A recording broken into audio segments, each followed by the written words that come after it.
आपल्या राज्यघटनेमध्ये कुठेही जात किंवा धर्म मान्य केलेला नाही.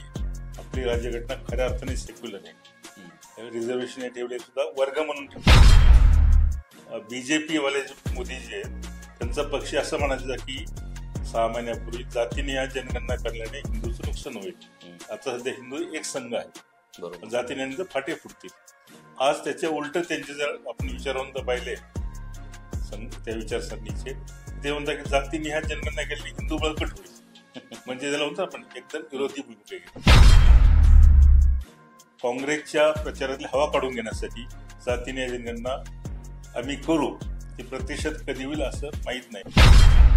ना जात पर ना पात पर, इंदिरा गांधी के बात पर मोहर लगेगी हात पर. म्हणजे त्याने जातीयवाद विरोधी भूमिका घेऊन निवडणूक. आता कर्नाटकमध्ये पहा, अजून ऑफिशियल रिपोर्ट बाहेर दिला नाही, तरी मंत्र्यात भांडणं. एकाच काँग्रेसचं सरकार आहे, 2 मंत्र्यांमध्ये भांडणं.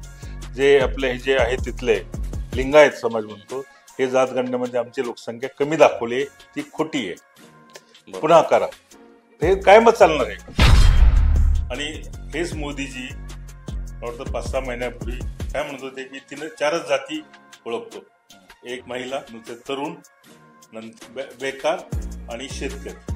ओके, हे 4च जाती म्हणायची, यापेक्षा जात ओळखत नाही. तर 6 महिन्यात असं काय फरक पडला की ते 4 जाती, ह्या 4 जातीचं केलं असतं, महिला किती, युथ किती, बेकार किती, शेतकरी किती, आपण समजू शकलो असतो. पण असे पंतप्रधान आपले म्हणणारे म्हणतात आता जातीनिहाय करायचं, तेव्हा हेच राजकारण आहे. गांधीजी सुद्धा जाती अंताच्या बाजूने होते, पण त्यांचा अप्रोच थोडासा वेगळा होता. टप्प्याटप्प्याने घेऊया, एकदम जाणार नाही, इतकी लोकांच्या मनात उरलेली. पहिल्याच आंबेडकरांना ती लगेच पाहिजे की आपण जातीनिहाय जनगणनेचा जर प्रश्न लावून धरला तर आपण सत्तेत येऊ, असं काँग्रेसच्या इंडिया आघाडीच्या काही लोकांना वाटतं. आणि मोदीला घाबरतो की ते सत्तेत येऊ नये, पण आपण पण जातीनिहाय जनगणना. काळाच्या ओघामध्ये जेव्हा पहिले पंतप्रधान, ज्यामुळे आजचा भारत तुम्हाला दिसतोय, तेव्हा किती टीका करा, पण भारत देश लोकशाही टिकली याचे अनेक कारणापैकी एक कारण म्हणजे आपल्याला पहिले पंतप्रधान हे पंडित जवाहरलाल नेहरू. पण आरक्षण ऍडजस्ट करणे 50% पुढे गेलं, आणि कोणी जर कोर्टात गेलं, सुप्रीम कोर्टामध्ये, तर ते नष्ट होईल. एवढं उद्योग कशासाठी करायचं? विकासाची कामं बाजूला ठेवायचे, 1-2 वर्ष लोकांना याच्यातच गुंतवायचं, शेवटी म्हणायचं की आम्ही तर केलं, सुप्रीम कोर्टाने नाकारलं. हे शॉर्टकट त्यांना बरे वाटतात. पण हे बौद्धिक दिवाळखोरी वाटते मला सर्वच राजकीय पक्षाची. त्यांनी सर्व जजेसनी त्यांच्या म्हणण्यामध्ये मांडले की SC ST ला क्रिमी लेअरचा जर लावला तर ज्या जातीला जास्त फायदा झालाय त्या जातीचे लोक क्रिमी लेअर मध्ये आहेत, तर ज्या जातींना कमी झालाय ते आपोआप पुढे येतील. आपल्याकडे राजकीय पुढे लक्षात आहे की जातीचं तुम्ही आव्हान केलं ना, लोक खुश होतात. तर जातनिहाय जनगणना म्हणजे काय म्हणून आपल्या कॉलेजच्या मुलांना जरी विचारलं तर काही कळत नाही. बरोबर, तर माझी जात नोंदली जाईल याच्या तू गुरमीत राहतो. जातनिहाय जनगणना हे SC ला फायद्याची नाही, ST ला फायद्याची नाही, आणि OBC ला सुद्धा फायद्याची नाही.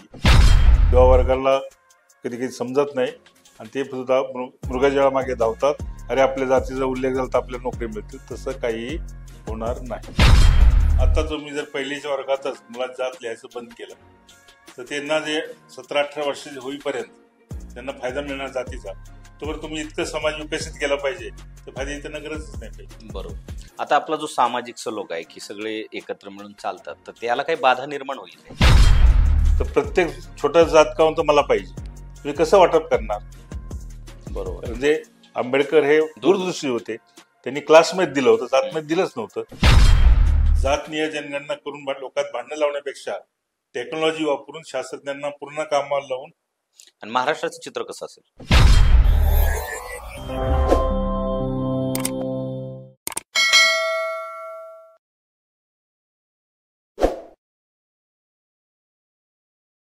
नमस्कार मंडळी, जय महाराष्ट्र.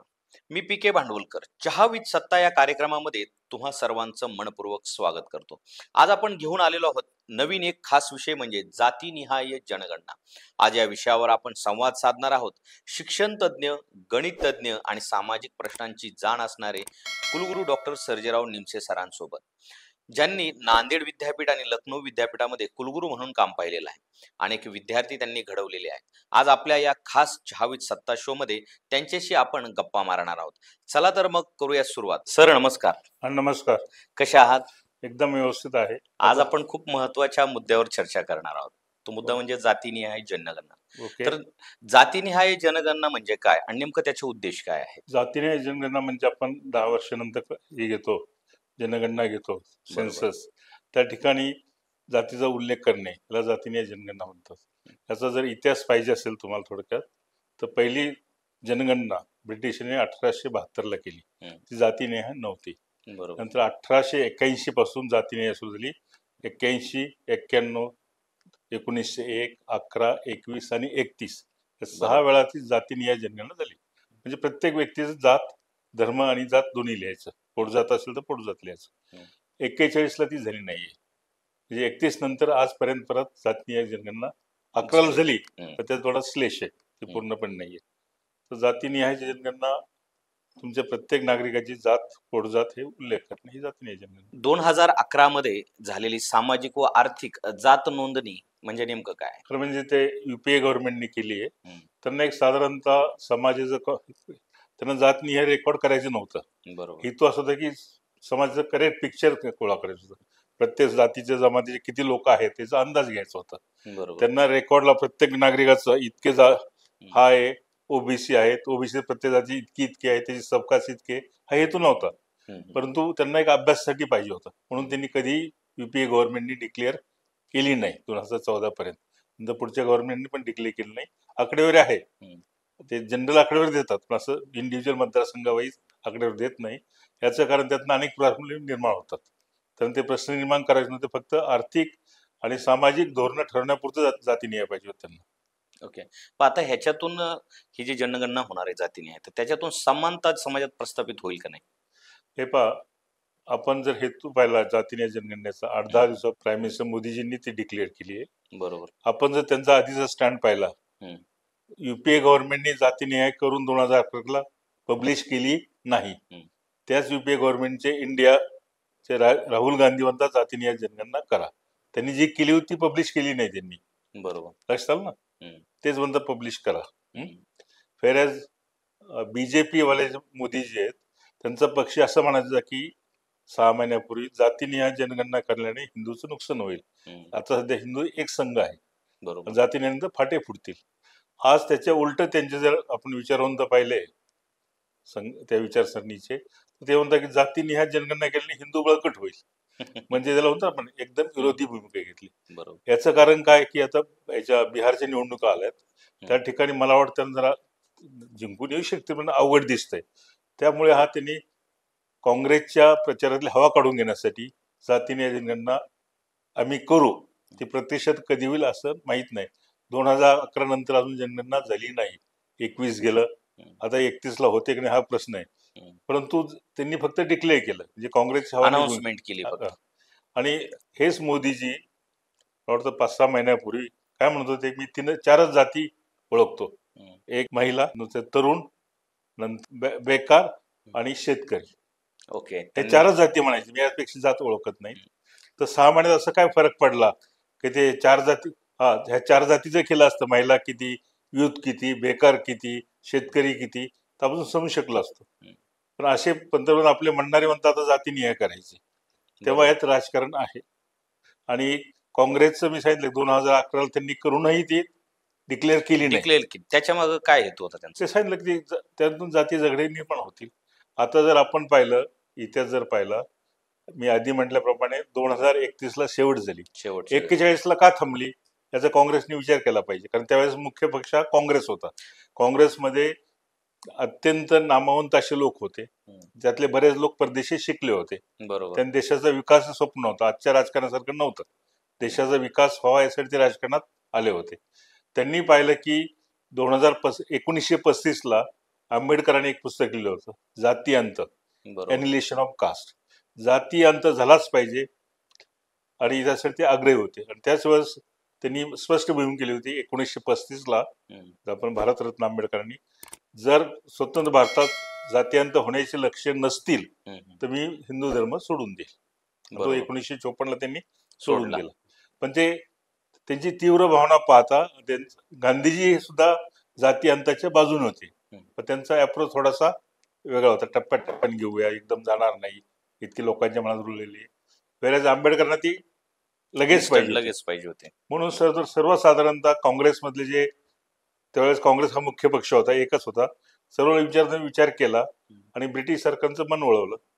ब्रिटिश सरकारला काही करायची असं काही कंपल्शन नव्हतं त्यांना. बरोबर. 1881ला सुरू केली होती ती त्यांनी काँग्रेसचं एकंदरीत मतप्रवाह पाहता त्यांनी ती बंद केली 1941 आणि त्यानंतर झालीच नाही.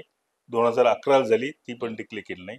इतकं डिटेलमध्ये सांगण्याचा हेतू असा आहे, ज्या काँग्रेसने ही बंद केली तोच काँग्रेस पक्ष जातीने करा.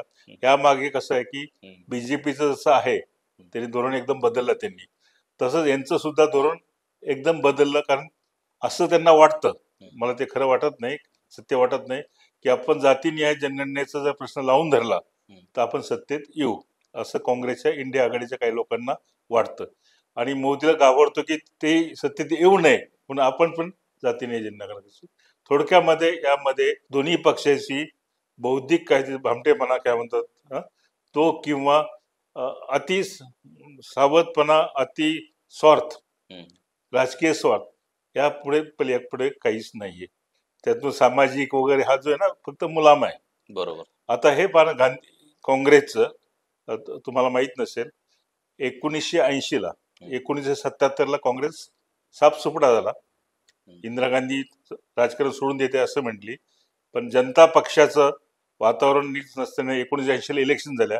इलेक्शन कोणत्या याच्यावर घेतले तर ना जात पर ना पात पर, इंदिरा गांधी के बात पर मोहर लगेगी हात पर, म्हणजे त्याने जातीयवाद विरोधी भूमिका घेऊन निवडणूक जिंकली. हे असं असताना आता त्यात ज्यांचे काही विचारवंत आहेत ना, म्हणजे राहुल गांधी व्यक्तिगत मत नसतंय, त्याला कोणतरी विचारवंत फिडअप करतात.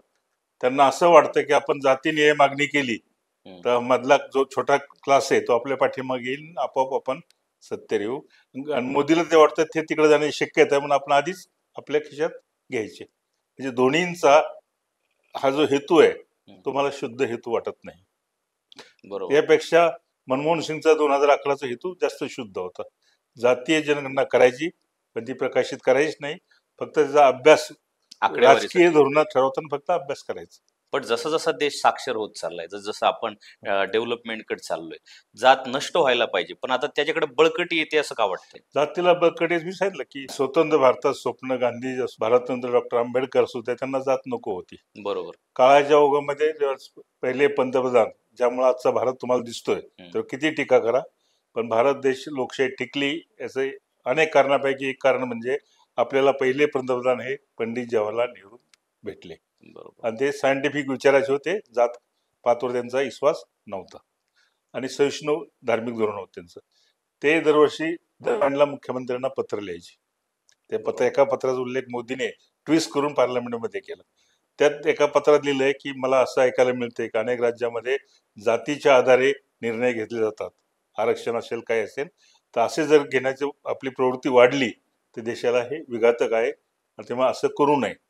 म्हणजे त्यावेळेचे नेते इतके कॉशियस होते की जातीचा वापर करून आपण सत्तेवर यायचं ही संकल्पना सुद्धा त्यांना पटत नव्हती. बरोबर. आता दलित, आदिवासी आणि इतर मागासवर्गीयांना ह्या जनगणनेचा काय उपयोग होणार आहे? हे पहा, आता आपण म्हटल्याप्रमाणे दलित, आदिवासी आणि ओबीसी, इतर मागासवर्गीय हे क्लास कशावर ठरले? दलित म्हणजे आपण त्याला म्हणतो SC, शेड्यूल कास्ट. बरोबर. शेड्यूल अनुसूचित जाती ह्या कोणत्या आहेत?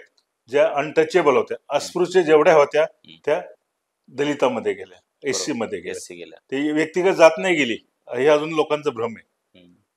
हा क्लास आहे. कोणता क्लास? Schedule caste. ज्या लोकांना अस्पृश्य आहेत त्यांचा एक ग्रुप, तो कोणत्या असू. दुसरा शेड्यूल ट्राईब. ST म्हणजे अनुसूचित जमाती, म्हणजे खरे ट्रायबल आहेत. ते खरे ट्रायबल कोण ओळखायचे याचे क्रायटेरिया ठरवलेत की मानववंशीय शास्त्रीय अँथ्रोपॉलॉजिकली असे जर गुणधर्म असतील तरच ते आदिवासी. त्यांची लिस्ट ही 1950लाच झाली. ओके. आणि त्या लिस्टमध्ये बदल करायचा अधिकार नाहीये. ST नाही, SC नाही, तो अधिकार फक्त पार्लमेंटला आहे. घटना दुरुस्त बरोबर. करून. ती 1950 लिस्ट झाली आणि ती लिस्ट ब्रिटिशांनी करून ठेवली होती.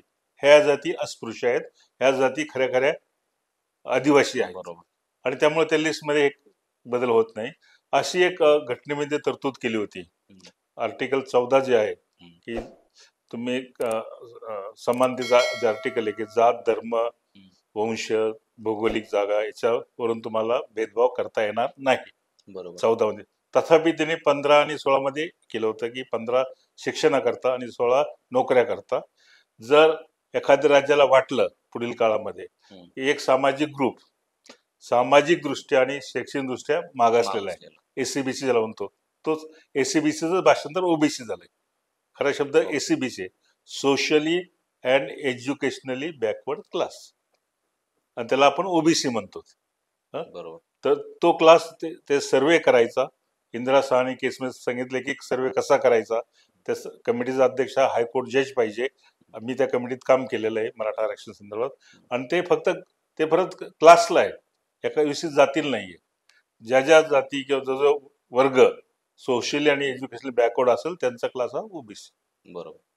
आणि सर्वांना मिळून 50% पुढे आरक्षण देऊ नये अशी सुप्रीम कोर्टाची इच्छा आहे. आता ही जातनिहाय जनगणना होणार, तर त्यात समाजात कोणते कोणते गैरसमज आणि भीती निर्माण होते याच्यामधून? आता 2-3 आहेत, आपण अनुभव घेऊया. जातनीय जनगणना 3 राज्यात झाली. ती खरं म्हणजे सेन्सस मध्ये व्हायला पाहिजे ती. बरोबर. परंतु ते राजकीय स्वार्थासाठी किंवा राजकीय हेतूसाठी किंवा राजकीय त्याला हे काय म्हणतो आपण साहस म्हणून त्यांनी केली, बिहारने केली. बरोबर. नितीश कुमार जरा शेकिंग याच्यात होते आणि समोरचे यादव हे ओबीसी लीडर होते, म्हणून जातीनिहाय जनगणना बिहारने केली. तसंच काँग्रेसच्या मागणी असल्याने मुख्य काँग्रेसची कर्नाटकमध्ये त्यांचं राज्य असल्याने त्यांनी केली, तेलंगणामध्ये त्यांचं राज्य त्यांनी केली. अनुभव काय, जातीनिहाय जनगणना करून सुद्धा बिहारमध्ये काही पॉलिसीमध्ये फरक नाही. याचं कारण असं आहे की आपल्याकडे 2,500 जाती येतात. उपजाती म्हणून तो आकडा पुढे होईल. तर प्रत्येक छोटा जात का म्हणतो मला पाहिजे, तुम्ही कसं वाटप करणार? बरोबर. म्हणजे आंबेडकर हे दूरदृष्टी होते, त्यांनी क्लासमध्ये दिलं होतं, जातमध्ये दिलंच नव्हतं.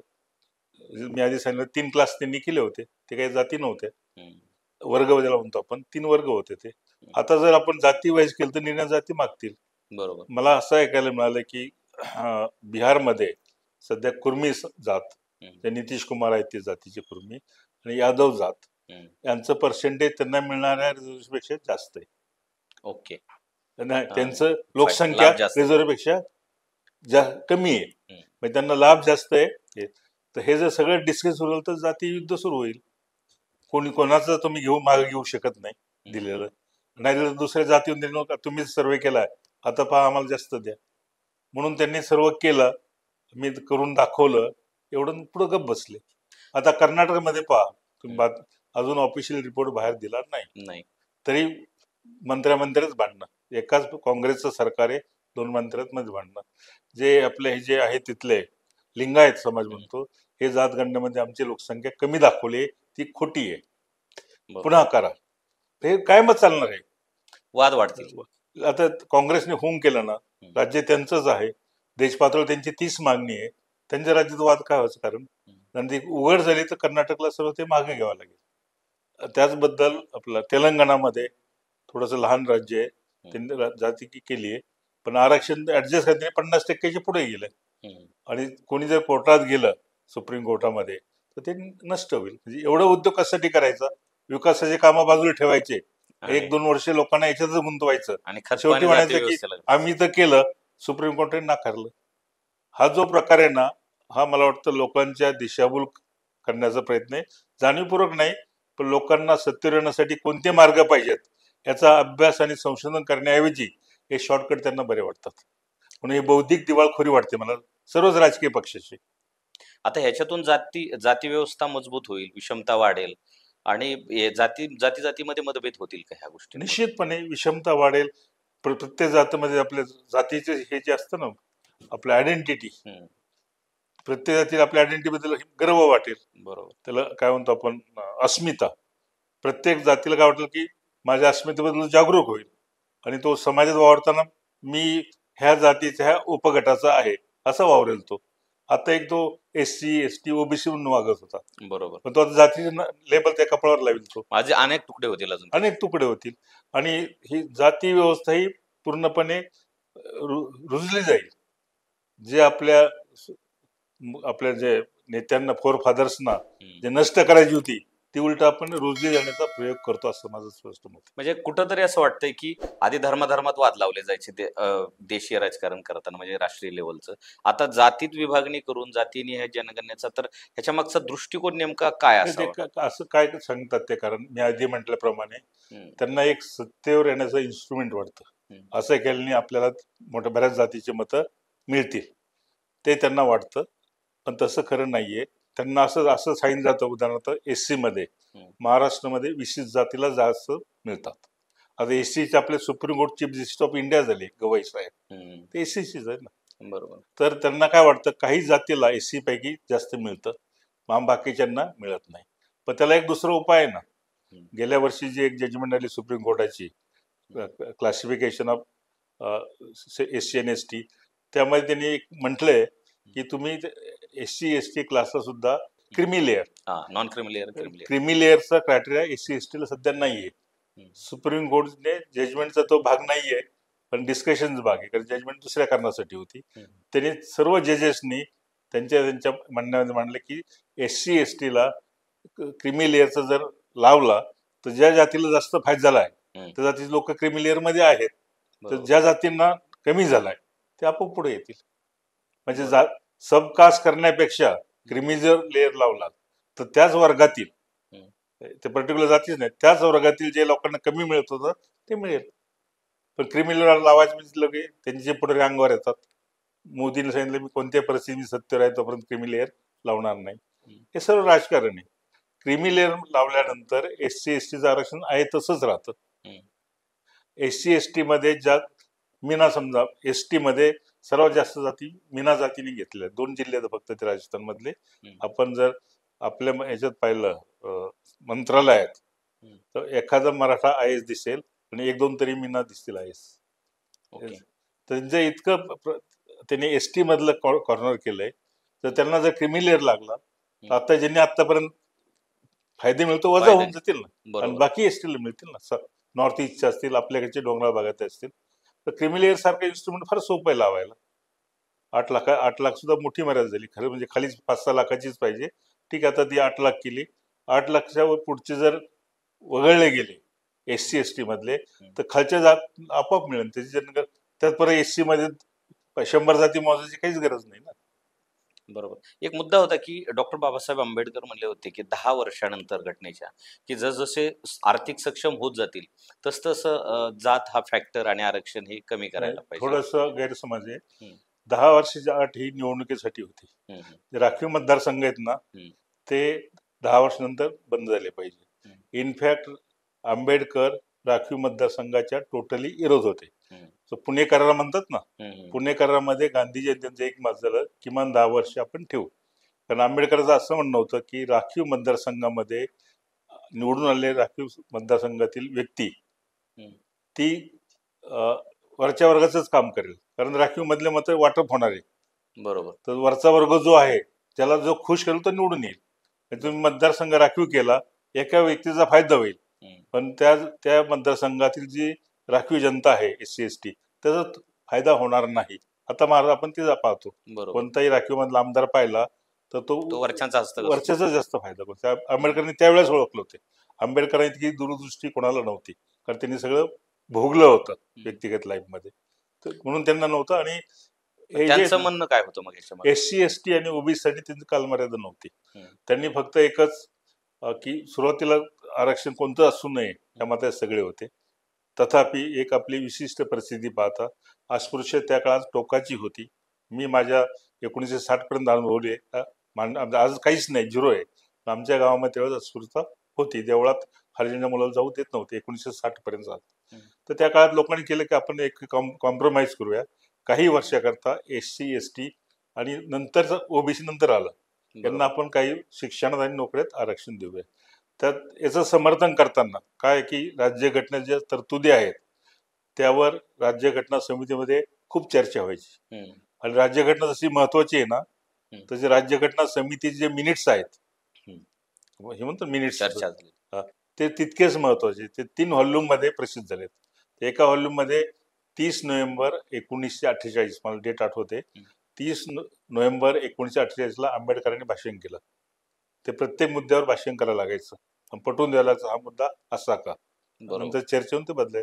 पूर्ण डेमोक्रेटिक पद्धतीने आपली राज्यघटना तयार झालेली आहे. तर आंबेडकरांनी राखीव जागेच्या समर्थन करण्यासाठी भाषण केलं. आपण का करतोय, आपला जाती अंत पाहिजे, धर्मामध्ये सहिष्णुता पाहिजे, तथापि आपलं एक करावं लागतं. त्याचं कारण काय दिलं त्यांनी, कारणं सांगितली आणि हे सांगितलं की आरक्षण देताना आपण हे सर्व आपण व्यवस्था करतो, SC ST आणि पुढील काळामध्ये ज्या राज्यानं गरज आहे त्यांनी OBC. हे करताना कोणत्या परिस्थितीमध्ये 30% जर गेलं तर ठीक आहे, आणि जर 30% पुढे मला भीती वाटते पुढचे गव्हर्नमेंट पॉप्युलर होण्यासाठी किती वाढवतील. आणि जर ते एखाद्या गव्हर्नमेंट 70% केलं, आज महाराष्ट्र 72%, 70% केलं तर आपल्या देशाची जनता पूर्ण आळशी होईल. हे आंबेडकरचे वाक्य येतं. आपल्याला आरक्षण कशासाठी द्यायचं, त्या भाषणातला भाग आहे. जे स्पर्धा करू शकत नाही त्यांना स्पर्धा करण्याच्या लेवलपर्यंत, म्हणजे इंडिव्हिज्युअल नाही, त्या क्लासचे लोक काही स्पर्धा करायला लागले, त्या टप्प्याला त्यांचं आरक्षण बंद झालं पाहिजे. आपल्याला हा कॉम्पिटिटिव्ह सोसायटी करायची आहे, तरच आपण युरोप अमेरिकेशी स्पर्धा करू शकतो. बरोबर. तर तुम्ही 90% आरक्षण केलं तर सगळेच खुश होतील, त्यात काय फायदा होणार नाही. सगळे आळशी बनतील, सगळे आळशी, देश खूप मागे जाईल, सगळेच मागासवर्गीय होऊन जातील. आता आंबेडकरांची दूरदृष्टी होती की आरक्षण हे त्यांनी मुदत टाकली नव्हती. मुदत ही याला होती, लोकप्रतिनिधी होती, ती आता वाढत 2030 पर्यंत केली. म्हणजे 29 इलेक्शन सुद्धा आरक्षण आहे, 30 शेवटची डेट आहे. तर हे टप्प्याटप्प्याने काढलं पाहिजे, त्या राज्यांनी सर्वे केला पाहिजे.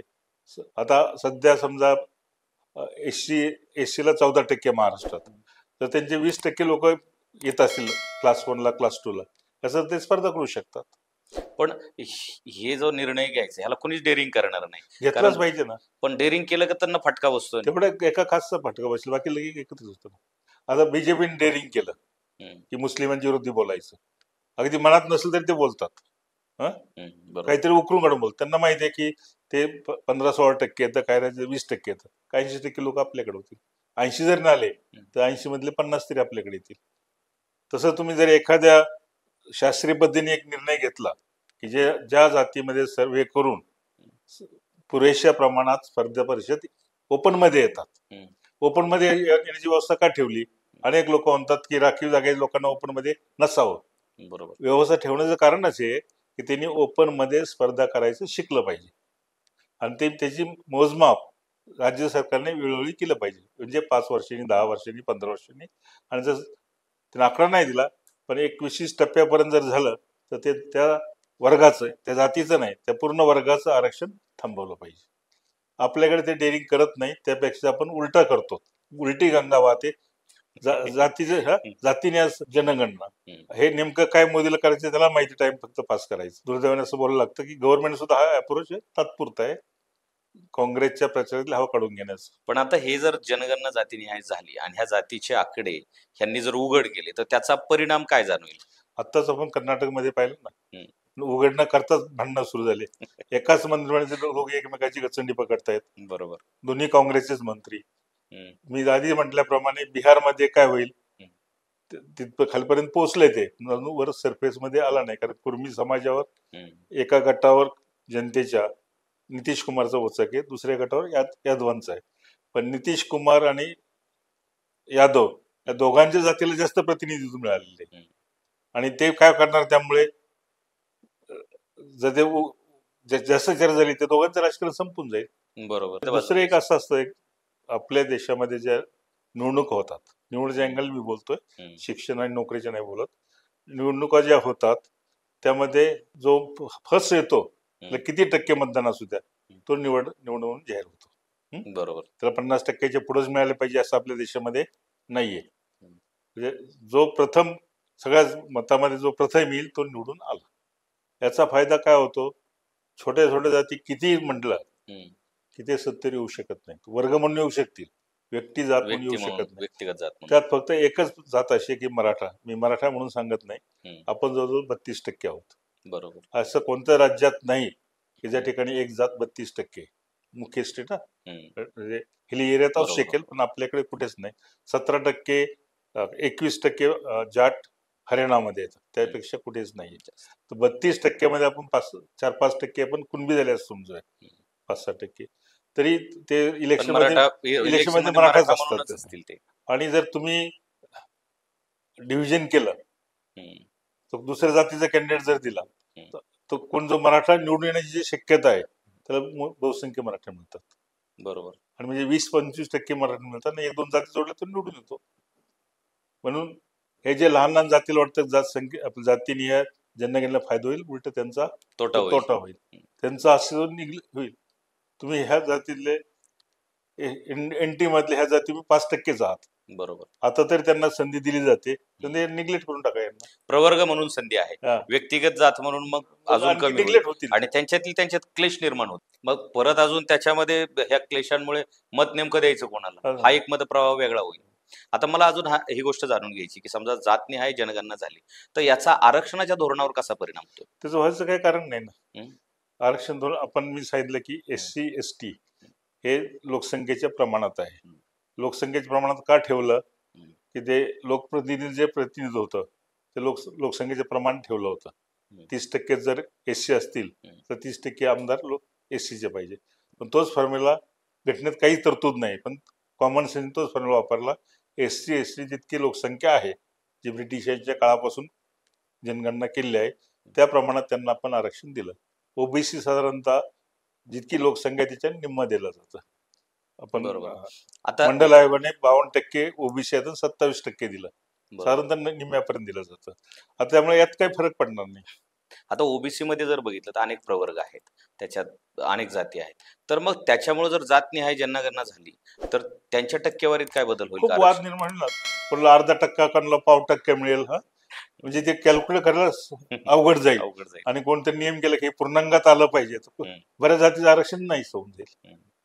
आता वर्ग म्हणून येतं तर एखाद्या जाती जर 0.25 असेल, त्यांना तेवढं आरक्षण जर मिळालं तर ते आपण म्हणजे राऊंड अप करतो फिगर, ते नेहमी झिरोच जातील. आता तरी तुम्हाला तो वर्ग म्हणून ओबीसी म्हणून मिळतं. बरोबर. पण असं इंडिव्हिज्युअल कास्ट म्हणून मिळण्याची शक्यता अधिक कमी होती. बरोबर. हे ते समजून घेत नाही कोणी. कसं आहे, आपल्याकडे राजकीय पुढाऱ्यांनाच लक्षात आलं की जातीचं तुम्ही आव्हान केलं ना, लोक खुश होतात.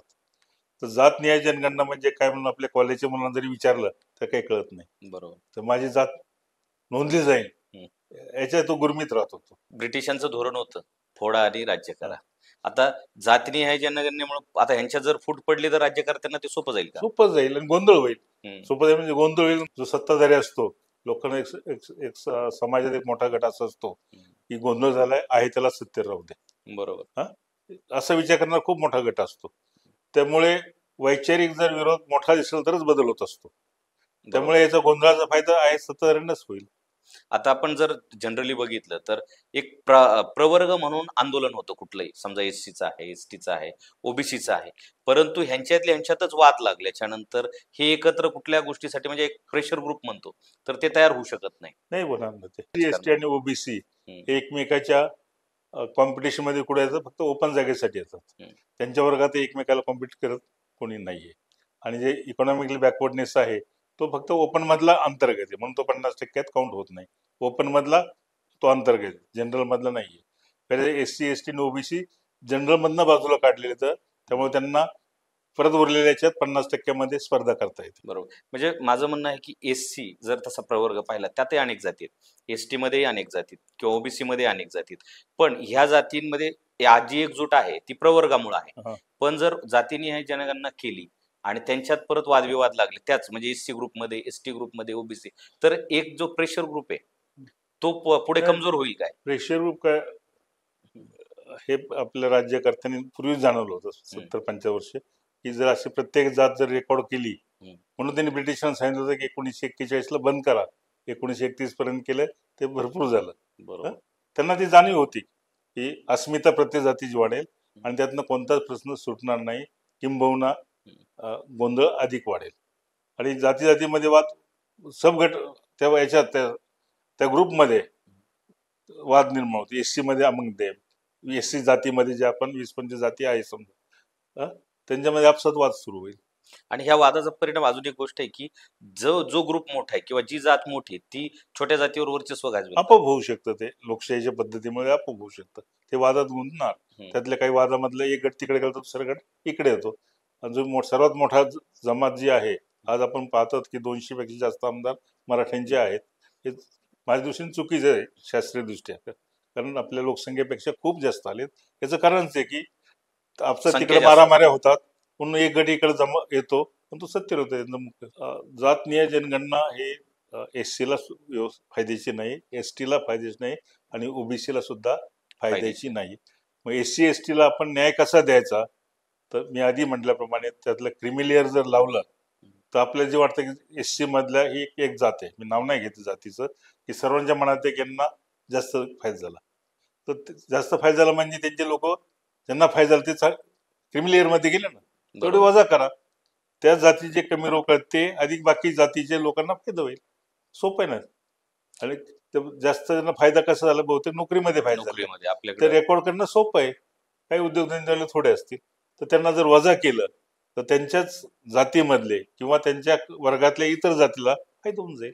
आता सपोज एखाद्या जातीतला व्यक्ती IAS झाला किंवा सुपर क्लास 1 अधिकारी झाला, तर तेच फायदे त्यांची फॅमिली किंवा त्यांची पुढची पिढी घेते का? घेते ना, सध्या घेते. म्हणून सुप्रीम कोर्टाने एक नाही की माझ्या वाचनाला किमान 5-6 जजमेंट मध्ये लिहिलंय. आपण म्हटला तेच उल्लेख केलाय, IAS मुलाला कशाला राखीव जागा पाहिजे. पण हे कोणत्याही राजकीय पक्षाचं डेअरिंग होऊ शकत नाही. इंदिरा गांधी सारखं कोणी असतं त्यांनी केलं असतं. मोदी साहेब खूप आपल्याला स्ट्रॉंग वाटतात, पण त्यांनी डिक्लेअर केलं जेव्हा आला निर्णय सुप्रीम कोर्टाचा, निर्णय नव्हता, डिस्कशन होतं की SC ST ला क्रिमिलेअर लावा. त्यांचे जे क्रिमिलेअर मधले जे MP होते, तर खाली त्यांच्या लोकांनाच फायदा होतो, जे ऑलरेडी श्रीमंत आहेत. त्यांना भीती वाटली की आपल्या जवळपासच्या लोकांना तोटा होईल. ते मोदी साहेबांना भेटले, मोदींनी डिक्लेअर केलं की मी असेपर्यंत क्रिमिलेअर लावणार नाही. हे पूर्णपणे चुकीचं आहे. जे आर्थिकदृष्ट्या सबळ झाले त्यांना वजा केलेच पाहिजे. पण त्यांच्या जातीतल्याच गरिबांना फायदा होतो ना. बरोबर. अधिक इतर जातीतल्या गरिबांना फायदा होतो. आता ही जनगणना झाल्याच्या नंतर सरकार काही चांगली धोरणं यांच्यासाठी राबवू शकेल का, की म्हणजे ह्या जनगणनेचा फायदा घेऊन? मला वाटतं की जनगणना लवकर होणार नाही, आणि सरकारी धोरण आता युद्ध येईल, काय येईल, हे कारण काढून ते टाळेल, पुढे टळेल. फक्त आम्ही काँग्रेसची हवा काढून घेतली. काँग्रेसपेक्षा एक पाऊल पुढे आम्ही जातनीय जनगणनेसाठी पुढाकार घेत आहोत, हे फक्त त्यांना दाखवायचं. आणि यातून फार सामाजिक क्रांती होईल वगैरे असं काही नाही. सामाजिक क्रांती खरंच करायची असेल, आपला प्रश्न जर पाहिला तर आपण 2च वर्गात केलं पाहिजे. एक आहेरे वर्ग आणि दुसरा नाहिरे वर्ग. तो सबल आणि दुर्बल. आज टेक्नॉलॉजी इतकी पुढे गेली आहे की तुम्हाला प्रत्येक नागरिक मॅप करता येतो. यातला सबल कोण आणि दुर्बल कोण याचे करता येतं. आणि दर 5 वर्षाला ते आपण चेंज करू शकतो. आणि दुर्बलांना जर तुम्ही आरक्षण दिलं, सबल स्पर्धा करू शकतात. दुर्बल आरक्षणामुळे सबल स्पर्धा करायला लागले तर आपली गरिबी नाहीच होईल. आपल्या देशाचा सर्वात मोठा प्रश्न असा आहे, गरिबी आहे. आपले मोदी साहेब किती म्हणत असले की 2047ला विकसित भारत व्हायचा आहे, तरी ते, मी गणितज्ञ म्हणून सांगतो की ते फार अवघड आहे. याचं कारण असं आहे, आज आपला पर कॅपिटल GDP साधारण $2,500 आहे, आणि तो $14,000 पर्यंत गेला पाहिजे. 2.5 पासून 14 पर्यंत इंडिव्हिज्युअल. लोक आपला देशात GDP फार पुढे जातो, बेरीज असते ती. जगातला सर्वात मोठा देश भारत असल्या लोकसंख्येने आपला GDP 3ऱ्या स्थानावर गेला, 4थ्या स्थानावर गेला. ते सर्व पोकळ आहे. बरोबर. महत्वाचं काय की व्यक्तिगत GDP तो $2,500 आहे. तो 14,000 गेल्याशिवाय आपण जागतिक दर्जाचं राष्ट्र होऊ शकत नाही, विकसित भारत होऊ शकत नाही. आणि त्यासाठी आपल्याला दरवर्षी GDP ग्रोथ हा 8% लागेल. आज आपण कुठेतरी 5-6% असतो, 6%, 6.5%. दरवर्षी पुढे 2047 पर्यंत प्रत्येक वर्षी जागतिक युद्ध हो, मंदी हो, 8% जर राहिला तरच आपण विकसित देश होऊ शकतो. आणि ते करण्याला एकच मार्ग आहे की तुम्ही सर्वांची गरिबी जर हटवली, नाहिरे वर्ग ठेवलाच नाही, तर आपण तेवढा तो टप्पा गाठू शकतो आणि विकसित भारत होऊ शकतो. पण मोदी साहेबांचं स्वप्न जर साकार करायचं असेल तर बिलो पॉवर्टी लाईन कोणीच नाही पाहिजे.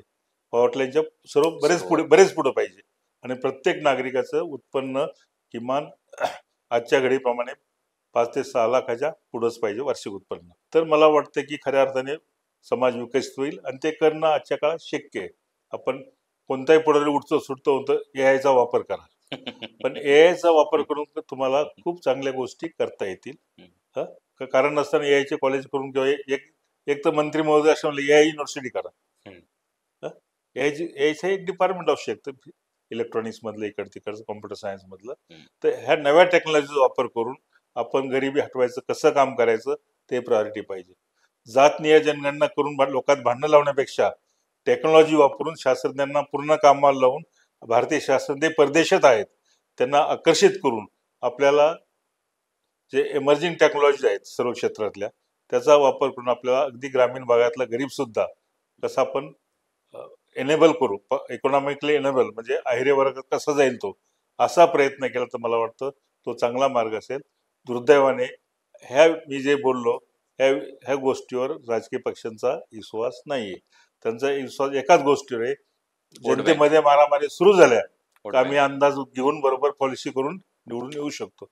आणि आपल्याला हे सर्व करायचं फक्त ती निवडणूक जिंकण्यापुरतंच. जसं आज जे डिक्लेअर केलं की बिहारची निवडणूक जिंकण्यापुरतं त्यांनी हे डिक्लेअर केलं. आंबेडकरांचं स्वप्न वेगळं होतं, आजच्या लोकांचं स्वप्न वेगळं आहे. सत्ता फक्त पाहिजे. आपण म्हणतो की जनगणना करायची, पण ऑलरेडीच आधार कार्डच्या थ्रू सर्व डेटा तर गव्हर्नमेंटकडे पोहोचलेला बरोबर आहे ते, पण आता एका बटनावर आलेले आहे. पण आता फेस टू फेस आणि होम टू होम जाऊन करण्याची गरज वाटत नाही. दोन्ही पद्धतीने करतात. आपल्या एका बटनावर जे आलं आहे ते आणि होम टू होम जो केलं तर ते कॉम्पेटेबल हे करता येईल, त्यांना मॅच करता येईल ना. बरोबर, होम टू व्हेरिफिकेशन करता येईल. होम टू हे स्टँडर्ड प्रोसिजर आहे. ब्रिटिशांनी जरी घालून दिली असली तर तीच प्रोसिजर जगभर आजही वापरली जाते. त्या होम टू होम जाणं गरजेचं आहे.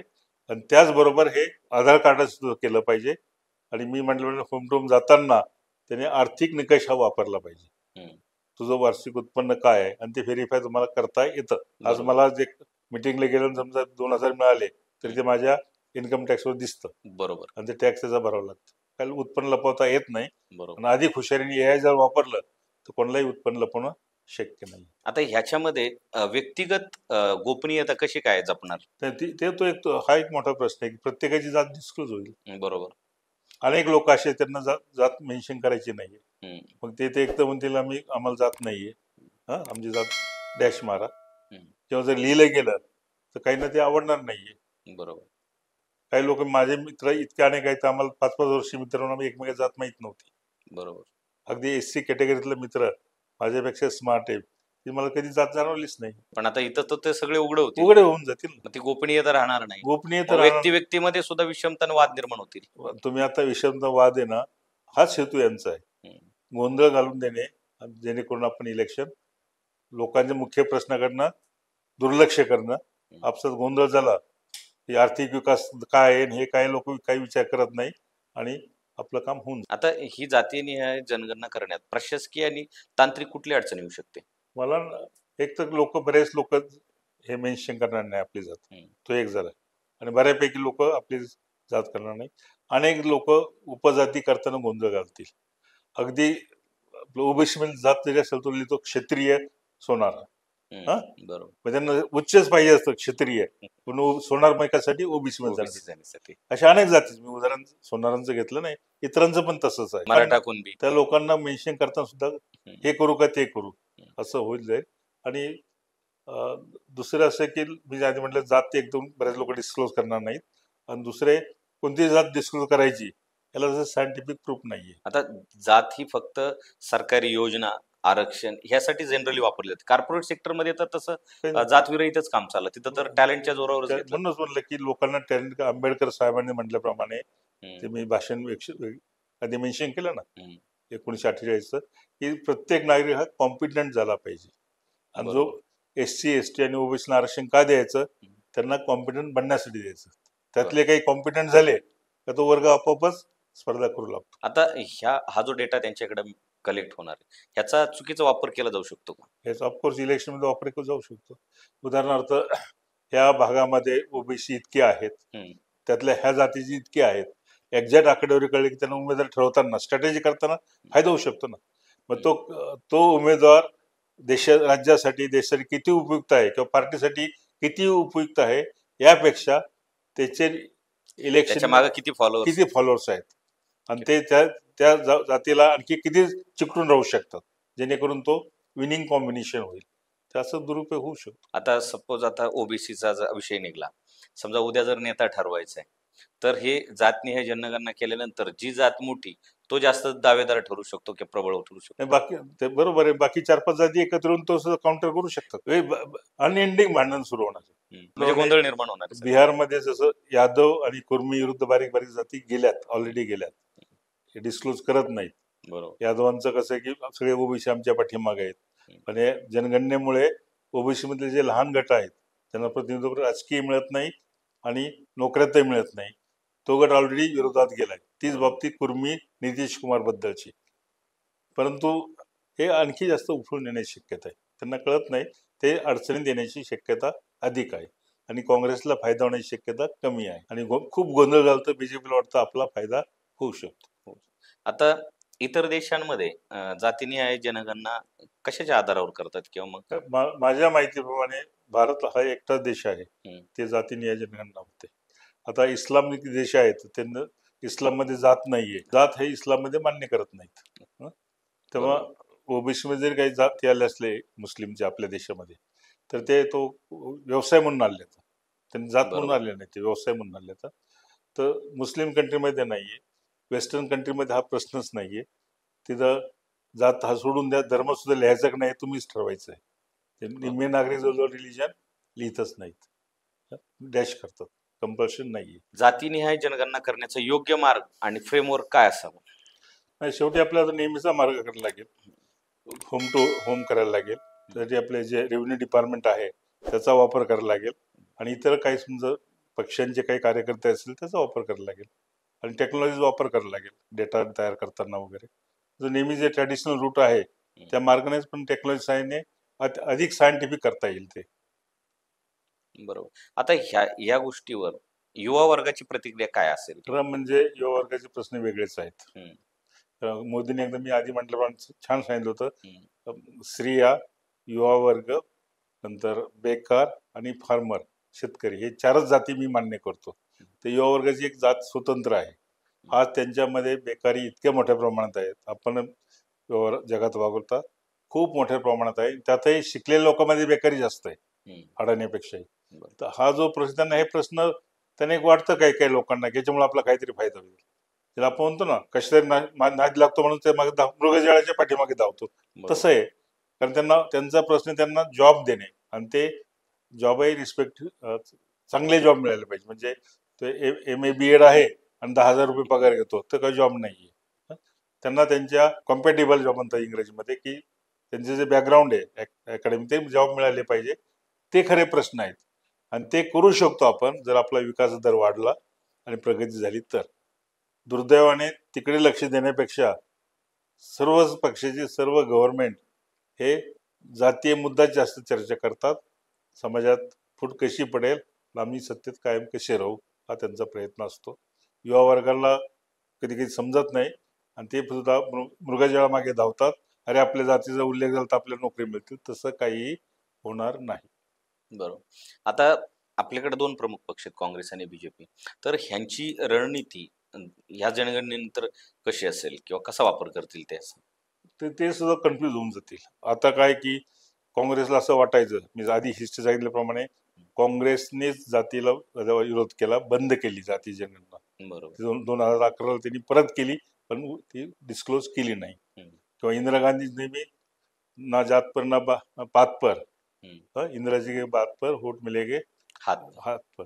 तर हे जे त्यांचा तो सायंटिफिक दृष्टिकोन होता. आता जर जातीनिहाय जनगणना खरंच झाली, मला नाही वाटते कोणत्या इलेक्शनच्या आधी घेतील ते पोस्टपोन करत राहतील. खरंच झाली तर प्रत्येक राजकीय पक्ष गोंधळला जाईल. आता उदाहरणार्थ बीजेपी जास्त गोंधळ जाईल, कारण त्यांचा तो कोर असतो, त्यांना तिकीट द्यायचे असतात. बरोबर. बाहेरून जे घेतले ते असं त्यांचं अंकगणित असतं की ते याच्यावर बॉर्डरच राहिले पाहिजे. त्यांचा कोर जो गट आहे आयडिओलॉजीवाला तोच मेजॉरिटीमध्ये आला पाहिजे आणि असं केलं तर त्यांना कदाचित अडचण येईल त्यांच्याच लोकांना तिकीट मोठ्या प्रमाणात देण्याचं. काँग्रेसला सुद्धा आधीच काँग्रेस डिव्हायडेड हाऊस आहे, अनेक गटामध्ये विभाग गेले तर आणखी मग त्यात विभाग पडतील. यांना जे ह्या जातीचे इतकेच टक्के, त्यांना राष्ट्रीय नेतृत्व कशाला पाहिजे? अर्धा बरोबर. टक्का पण जात नाही, ते राष्ट्रीय नेतृत्व कशाला पाहिजे? काउंटर प्रश्न विचारू शकतील ना लोक. बरोबर. आमची जात 2% आहे आणि जे अर्धा टक्का नाही ते देशात नेतृत्व करतात, करतात. का करायचं असं? बरोबर. आता केंद्र सरकार आणि राज्य सरकार यांचं या विषयावर मतभेद आहे, तुम्ही याच्याकडे कसं पाहता? मतभेद मी सांगतो, हा विषय ते फक्त राजकारणाच्या अँगल मधनं पाहतात. तात्विक दृष्टिकोनातनं मतभेद असेल मी समजू शकलो असतो. यात तात्विकता काहीच नाहीये, व्यवहार फक्त पाहतात आणि त्यामुळे मतभेद हे फायद्यासाठी असतात. उदाहरणार्थ कर्नाटकमध्ये भांडणं सुरू झाले, लगेच बीजेपी फायदा घेते, 5 जातीय जनगणना चुकीची केली, आता यांना परत निवडून देऊ नका, यांना सत्ता सरकार चालवता येत नाही. बरोबर. जर 2 मंत्री एकमेकाला अंगावर धावत असतील एकाच गव्हर्नमेंट, यांना सत्ता चालवता येत नाही, हा फायदा घेण्याची शक्यता असते. या उलट युपी मध्ये काँग्रेस हा असा आरोप करेल की युपी मध्ये हे जे येतात ठाकूर जे लोक आहेत, योगी वगैरे, यांचं प्रभुत्व आहे, कारण जातीय जनगणना झाली नाही, जातीय जनगणना झाली तर तुम्ही सत्तेत अधिक येऊ शकता, असं बुलथापट मारू शकतात. आणि महाराष्ट्राचं चित्र कसं असेल?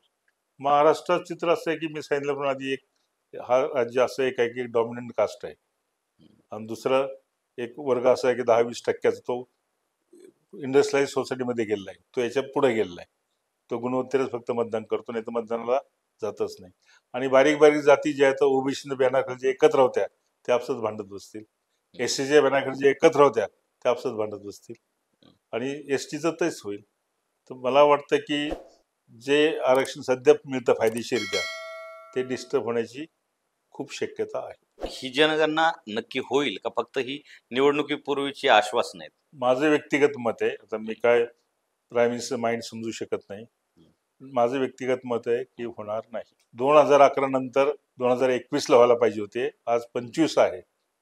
जातीनिहायचा विषय नसताना सुद्धा त्यांनी केली नाहीये, तर जातीनिहायचा विषय आल्यानंतर काही ना काही कारण सांगून ती नेहमी पोस्टपोन करले जाईल. आता ओबीसीच्या प्रतिनिधित्वावर मग या जनगणनेचा काय प्रभाव पडणार आहे, म्हणजे कसं असं धोरण? खरं म्हणजे हे जे आपल्या लोकल बॉडीचे इलेक्शन थांबले, त्याचं कारण सुप्रीम कोर्टाने सांगितलं की ज्या ठिकाणी ओबीसीचं प्रमाण 10% नाही ते तुम्ही 50% राखा, जागा राखीव ठेवतात.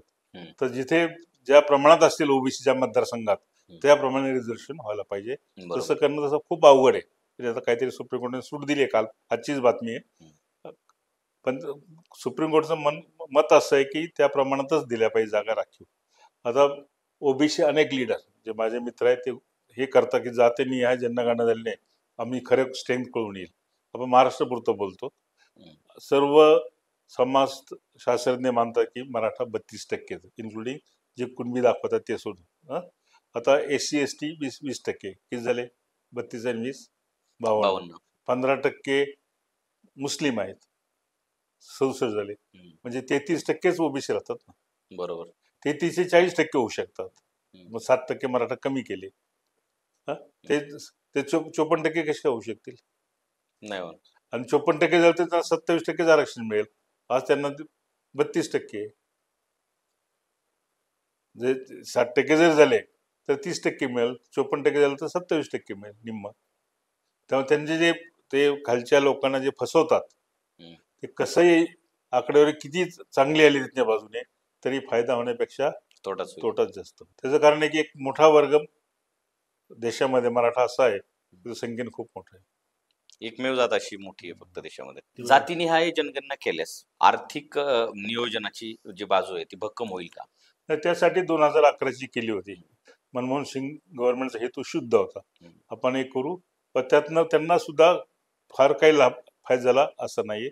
म्हणून मी आधी म्हटल्याप्रमाणे माझं व्यक्तिगत ठाम मत आहे, जातीनिहाय जनगणनेची नादी लागण्यापेक्षा आर्थिक वर्ग डिसाईड करा आणि त्यांना पुढे आणण्याचा प्रयत्न करा. तर आर्थिक निकषावर जर केलं तर समाजामध्ये समानता लवकर येण्याची शक्यता आहे. आज तुम्ही श्रीमंत एससी कॅटेगरी लोक असेल त्याला मान देतोच ना आपण, ते श्रीमंतीवर काम चालतं ना सध्या. बरोबर. आर्थिक बॅकग्राऊंडवर चालतं. एखादा ब्राह्मण भिक्षू मागत असेल त्याला कोण मानतं त्याला? बरोबर. आणि एखादा एससी कॅटेगरीचा मुलगा जो गाडीत फिरत असेल लोक त्याला नमस्कार करतात. बरोबर. त्यामुळे तुम्ही प्रत्येकाला श्रीमंत करा, टू सम लिमिट सगळे प्रश्न सुटतील. आता आर्थिक दृष्टिकोनातून मागासवर्गीयांना त्याचा कसं काय फायदा होईल की? मागासवर्गीय होणार की जर मागासवर्गीयामध्ये गरिबांची संख्या जास्त असेल तर बेनिफिट त्यांना जास्त होईल. किंवा आपण सुरुवातीला काही दिवस नुसतं क्रिमी लेअर लावूया, आर्थिक निकष नंतर लावू 10 वर्षानंतर. सध्या क्रिमी लेअर लावला सुरुवातीला तर मागास SC ST मधले जे श्रीमंत वर्ग बाजूला जाईल आणि त्याच प्रवर्गातील SC ST जे गरीब आहेत ते आता वंचित आहेत. आरक्षण SC ST ला मिळूनही त्यांना काही फायदा नाही, त्यांना ज्यांना मिळालं पाहिजे त्यांना मिळत नाही. क्रिमी लेअर लावल्यानंतर त्यांना तो पोहोचेल. म्हणून आपल्या आर्थिक निकष हा लगेच इम्प्लिमेंट करायचा विषय नाहीये, पण त्या दिशेने पाऊल पडलं पाहिजे. जातीनिहाय जनगणनापेक्षा आर्थिक निकष जनगणना करा, टप्प्याटप्प्याने त्याचा वापर धोरणात करा. आता या गोष्टीवर केवळ आर्थिक निकष पुरेसे आहेत का जातीनिहाय घटकानुसार विचार करावा लागेल? मला वाटतं अल्टिमेटली तुम्हाला आर्थिक निकष ठेवलं पाहिजे. आपले एक संघ देश करायचा आहे ना, बरोबर. जातीअंत करायचा आहे, धार्मिक सहिष्णुता वाढवायची आहे. आपल्या राज्यघटनेमध्ये कुठेही जात किंवा धर्म मान्य केलेला नाहीये. आपली राज्यघटना खऱ्या अर्थाने सेक्युलर आहे. रिझर्वेशन ठेवले सुद्धा वर्ग म्हणून ठेवलेत, जात किंवा धर्माच्या आधारे ठेवले नाहीत, एक वर्गाला ठेवले. तर अशा सिच्युएशनमध्ये आपल्याला जर राज्यघटनेचे हेतू ऑब्जेक्टिव्ह अचीव करायचे असतील तर आपल्याला समानतेकडे जायला लागेल. समानता ही आर्थिक समानता आली पाहिजे, सामाजिक समानता त्या प्रक्रियेतनं येत असते. म्हणून काही दिवस तुम्हाला आत्ताच धोरण चालू ठेवावं लागेल, पण हळूहळू तुम्हाला आर्थिक समानतेकडे गेलं पाहिजे आणि जातीचा उल्लेख हळूहळू कमी केला पाहिजे. त्याचं कसं करता येईल?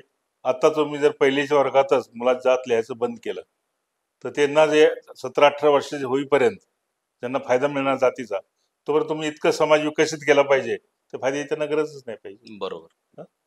पण एक जात नष्ट होईल, जातीचा उल्लेख नाही, तुम्हाला शाळेत जात लिहायची कशाला? पण त्यावेळेस तुम्हाला हे गॅरंटी द्यायला पाहिजे की तू बाळ मोठा होशील 17-18 वर्षाचा, त्यावेळेस अशी परिस्थिती असेल की केवळ गरिबीमुळे तुझे चान्सेस गेले असं होणार नाही. तितका विकास देशाने केला पाहिजे. हे खरं चॅलेंज आहे. दुर्दैवाने आपले सत्ताधारी ह्या मार्गाने कधीच विचार मांडत नाहीत. बरोबर. आता म्हणजे ज्यांना खरं फायद्याची गरज आहे, जे तळागाळातले, त्यांच्यापर्यंत कुठल्याही योजना नाही किंवा जात- आर्थिक फायदा मिळत नाही. जातनीय आता जनगणना ही- केले फायदा होईल असं काहीच होणार. आता ह्यांनी जर हा डेटा त्यांच्याकडे एकदम प्रॉपर आला तर ह्याचा काय फायदा होईल का त्यांच्या? आर्थिक धोरण करताना होईल ना. त्यांच्यापर्यंत पोहोचेल काय डेटानुसार? तर त्याचं प्रामाणिकपणा पाहिजे. आजचं जे ब्युरोक्रेसी नोकरशाही आहे आणि ज्या प्रकारे राजकीय हस्तक्षेप आहे, तुम्ही कोणत्या चांगल्या योजना आणा, आपण गॅरंटी व्यवस्था अशी गॅरंटी देते की ते फेल करून दाखवतो आम्ही. तर या जनगणनेचा वापर म्हणजे सामाजिक न्याय देण्यासाठी कसा काय उपयोग होऊ शकतो? नाही, सामाजिक न्याय जो आहे ना, आता कोणी जातून जी मागास आहे म्हणून त्याकडे अत्याचार होतो ही परिस्थिती राहिली नाही. आपण ग्रामीण भागातले आहोत. ग्रामीण भागातलं सुद्धा एखादी जात किंवा उपजात वीक आहे, दुर्बल आहे म्हणून त्याच्यावर कोणी आज अन्याय करू शकत नाही. इतकी गावामध्ये त्याला जाणीवा निर्माण झाली प्रत्येक आपापल्या. त्यांना खऱ्या अर्थाने न्याय द्यायचा असेल तर मी अनेक वेळा म्हटल्याप्रमाणे त्यांना आर्थिकदृष्ट्या सबल करा. सर्वेचा वापर यासाठी होऊ शकतो की तुम्ही ती लोकसंख्या किती आणि टार्गेटेड प्रोग्राम केवळ त्यांच्यासाठी जर राबवले गेले तर त्यांना सबल वर्गामध्ये आपल्याला आणता येईल, अहिरे वर्गात आणता येईल. एवढा वापर आपण करू शकतो जाती जनगणनेचा. म्हणजे टार्गेटेड प्रोग्राम केले पाहिजे, ते टाइम बाउंड. बरोबर. आता आपला जो सामाजिक सलोख आहे की सगळे एकत्र मिळून चालतात, तर त्याला काही बाधा निर्माण होईल काही? निश्चितपणे होईल ना. जात as soon as जातीय अस्मिता वाढल्या तर फरक पडतोच. हा एकाच घरामध्ये जर सत्तेबद्दलची अस्मिता वाढली तर भावाभावात भांडणं लागतात. तसे समाजातल्या निर्णय जाती उपजाती एकाच जातीमधल्या उपजातीत भांडणं होतील. जातीचं नाव नाही घेत, समजा अजाते त्याच्यात अबकडे उपजाती येतात, त्या जातीमध्येच भांडणं सुरू होतील. इतरांचं सोडून द्या, त्यामध्येच भांडणं सुरू होतील. रोटी बेटी व्यवहारावर परिणाम होईल. आता कोणी तसं मानत नाही. आता तुमचं लग्न झालं नाही, तुम्हाला जर चांगली पत्नी मिळाली तुम्ही विचार करत नाही सध्या. आपल्या जर अपेक्षा असतात आपल्या अशी पत्नी पाहिजे, ते जर फुलफिल केल्या आणि बॅकग्राऊंड इनफ चांगला असेल लोक मान्य करतात. सध्या रोटी बेटी व्यवहार सोयीचा असतो. जनगणनेत जाती नोंदवल्यामुळे शिक्षण, आरोग्य आणि नोकऱ्यात काय म्हणजे काय परिणाम झाला? नोकऱ्यामध्ये आरक्षण ऑलरेडी आहे, त्यात फार भेदभाव फरक करता येणार नाही. आणि ते उपजातीमध्ये डिव्हाइड करणं सुद्धा अवघड आहे. तुम्हाला वर्गच ठेवावा लागेल एकत्र, ओबीसी, एससी, एसटी. आता फक्त काय की वैद्यकीय सुविधा असतील तर आपल्याला लक्षात आलं की ह्या विभागामध्ये, ह्या तालुक्याला ह्या उपजाती हे जास्त आहे, तर आपण टार्गेटेड आरोग्यविषयक प्रोग्राम राबवले पाहिजे. पण दुर्दैव असं आहे की जे सध्या सरकारी आहे ते कोणीच जात नाही. ते फायदा होऊ शकेल डेटाचा, पण तसं तुम्ही प्रोग्राम आखला पाहिजे आणि तो प्रामाणिकपणे इम्प्लिमेंट केला पाहिजे, तर आपल्याला त्याचा फायदा घेता येईल. आणि शिक्षणात कसं? शिक्षणात कसं की त्या भागामध्ये आपल्याला अधिक सरकारी शाळा काढता येईल. पण तिचा प्रश्न तोच आहे की आज 50% विद्यार्थी महाराष्ट्रात खाजगी शाळेत जातात. हा, तुम्हाला तर सरकारी अधिक शाळा स्थापन करून काय फायदा आहे? जोपर्यंत सरकारी शाळेचं आकर्षण वाढत नाही तोपर्यंत हे सगळे उपाय कुचकामी ठरतील ना. तुम्ही काय करणार? अधिक सरकारी शाळा करणार. आज मी पाहिल्या अनेक शाळा अशा आहेत की पट ते कमी पट आहे. 2 शिक्षक आहेत, प्रत्येकाला 80-90 हजार पगार आणि विद्यार्थी संख्येत 20-22 शाळेमध्ये. बरोबर. हा, अशात आणखी शाळा काढून काय करणार तुम्ही? बरोबर. म्हणजे शाळा काढल्या पाहिजे, पण जे लोक परिस्थिती नसतानाही जे प्रायव्हेटमध्ये किंवा इंग्लिश मिडियम जातात त्यांचं तिकडं मायग्रेशन थांबवून तुम्हाला सरकारी शाळेतनं आम्हाला जर शिक्षण मिळालं, मी तर अत्यंत साध्या शाळेत शिकलेलो आहे, परंतु तरी पुढे लोक गेले, तसं तुम्ही सरकारी शाळेतून चांगलं शिक्षण दिलं पाहिजे आणि गरज पडेल तिथे या डेटाचा वापर करून अधिक सरकारी शाळा स्थापन केल्या पाहिजे. आता ग्रामीण आणि शहरी या भागामध्ये ह्या जातीच्या आधारावर म्हणजे काय फरक दिसतो तुम्हाला? विषमता कशी काय की शहरामध्ये जसं बॉम्बे, पुणे आहे, सर्वे काही म्हटलं तरी लोक एवढं काही ते मनावर घेत नाही. तिथं 90% काय 95% नोकऱ्या प्रायव्हेट आहेत. तू जात कोणती तुझी कोणी विचारत नाही. तो फक्त त्याचे स्किल काय आहे, कॅपेबिलिटी काय आहे आणि आपल्याला तो किती उपयुक्त नोकर म्हणून ठरू शकतो हे काय एवढंच घेतात ते. व्हेरज ग्रामीण भागामध्ये लोकांना हक्कात जाणीव जास्त आहे. दुर्दैवाने असं म्हणलं तुम्ही ग्रामीण भागातलं की फुकट घेण्याची वृत्ती जास्त आहे. तेव्हा जातीमध्ये आणखी भांडण लागेल, मला जास्त फुकट मिळतं त्याला जास्त फुकट मिळतं. ते ग्रामीण भागामध्ये हा जातीमधला वाद अधिक वाढण्याची शक्यता आहे. मोठ्या शहरात इतका परिणाम होणार नाही. तर मंडळी, आज आपल्या सत्ता या व्यासपीठावर सन्माननीय कुलगुरू डॉक्टर सर्जेराव निमसे सर आले. त्यांनी सविस्तर अशी जातीनिहाय जनगणनाबद्दल माहिती दिली आणि मार्गदर्शन केलं. त्याबद्दल मी सत्ता कुटुंबाच्या वतीने त्यांचे खूप खूप आभार मानतो आणि आपणही आपला अमूल्य असा वेळ रसग्रहण करण्यासाठी दिला त्याबद्दल आपल्या सर्व मंडळींचेही आभार मानतो. कुलगुरू डॉक्टर सर्जेराव निमसे सरांना मी पुढील वाटचालीसाठी शुभेच्छा देतो. आपण पुन्हा भेटूया एका नव्या विषयावर, एका नव्या पाहुण्यांबरोबर. भेटत राहू, बोलत राहू. मंडळी, एक गोष्ट महत्वाची, अजून जर चॅनलला सबस्क्राईब केलं नसेल तर सबस्क्राईब करून घ्या आणि बेल आयकॉन दाबायला विसरू नका, म्हणजे येणारा एपिसोड तुम्हाला पाहायला मिळेल. आणि एपिसोड जर आवडला तर तुमच्या जवळच्या व्यक्तीपर्यंत नक्की शेअर करा. सर्वांना माझा जय हिंद, जय महाराष्ट्र.